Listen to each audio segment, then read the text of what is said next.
Hey guys, Foxatron Prime here, and welcome back to another episode of my Transformers collections. Today I will be showcasing the classic Transformers Generations, War for Cybertron and Fall of Cybertron figures. Wheeljack, kindly give the audience a brief history. Will do, Foxatron! Well, back in the early 2010s, Transformers Generations made a limited toy line based on the old High Moon Transformers games, War for Cybertron and Fall of Cybertron. The majority of these action figures are deluxe class scale, with a few Voyagers and a Combiner.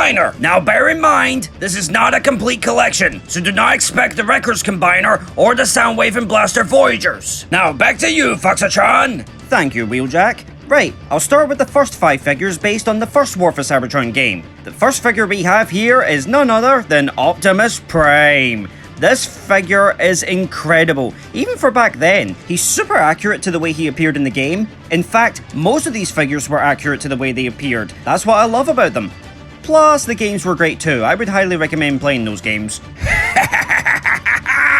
It is the Dominator, the Destroyer! It is Megatron! There is no denying I am atomic perfection! Look how imposing I am! That is a true gladiator of Kaon! Bow before me or be destroyed!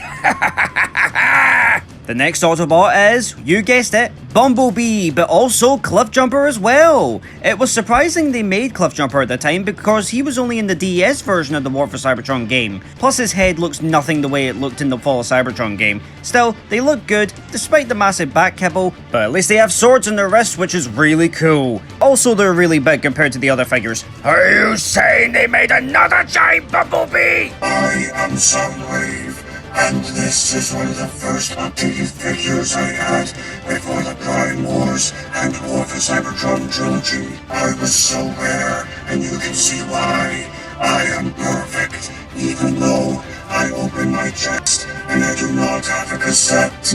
How disappointing.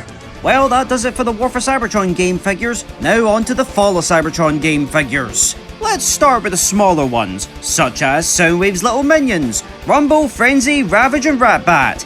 These little mini-bots are accessories to the Voyager class Soundwave, which I do not have, sorry about that. I don't even have the blaster either, which I am ashamed. I really like these little guys, especially the way they transform automatically.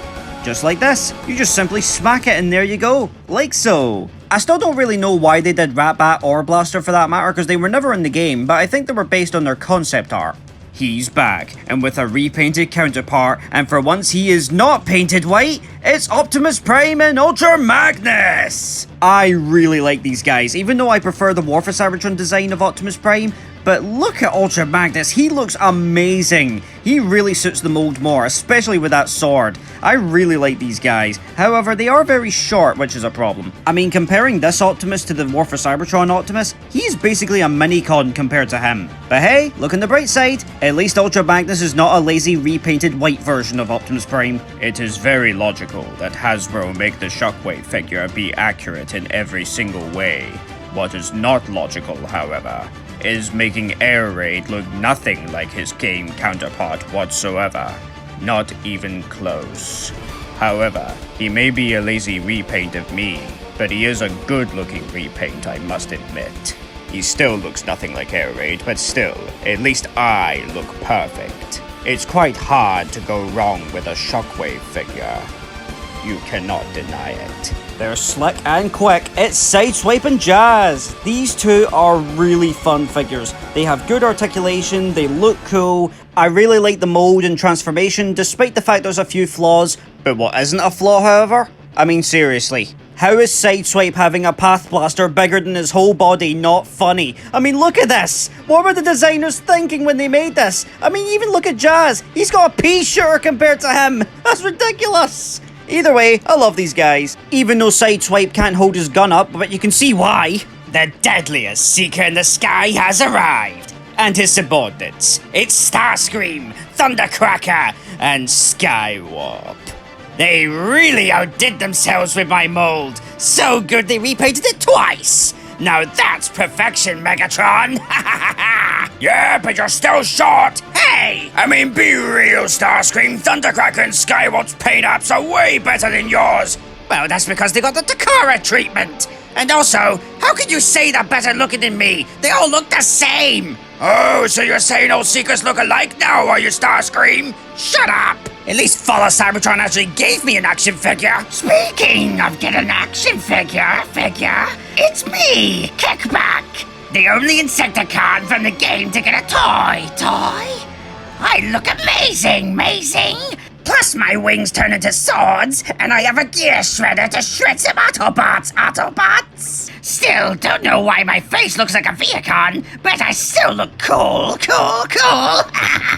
Ah, finally! Big star of game! Even though me didn't appear till end of game. It's me, Grimlock! Me look awesome! Me one of only Voyagers in Thailand. Why? Because me Grimlock can! Me Grimlock really like Dinobot symbol. Assuming that's what it called. Me Grimlock loves Sword and Shield, especially Dino Mode. Why? Because me Dino Mode have power of LED. It's so pretty and powerful it lasted 10 years in my battery. Me love it! Here we are, last but certainly not least, it's the Dream Team, it's the Combaticons! Onslaught, Brawl, Swindle, Vortex and Blastoff! I love these guys, even though they're not perfect, but they are awesome. Plus, seeing them all together is amazing. I've always loved the Combaticons from the games. These versions of the figures are a special Takara version, that's why their paintwork is so accurate. I mean, take a look at the Takara Brawl compared to the initial release. Man, that green is an eyesore. However, the odd thing is, the initial release of Onslaught is actually more accurate than the Takara version, except when it's in combine mode, which I'll show you later. Here's Bruticus in his combine mode. My, he is massive. He looks really good considering he's made of deluxe class figures, and even though he's got a lot of loose kibble all over him, but to be fair, he is an old figure after all. For a combiner that's 10 years old, he holds up really well. I especially like how each individual weapon from the Combaticons combines into an even bigger gun. That is really cool. Here he is with the other Onslaught attached. Now, he does look pretty good despite the fact that the head, on the other hand, does not. It really depends on what you like, really. And that is it, guys. That is my Transformers War/Fall of Cybertron collection. After 10 years, these guys really still hold up really well. I'm really glad Studio Series are going to be making a new toy line of these guys because those game designs are incredible.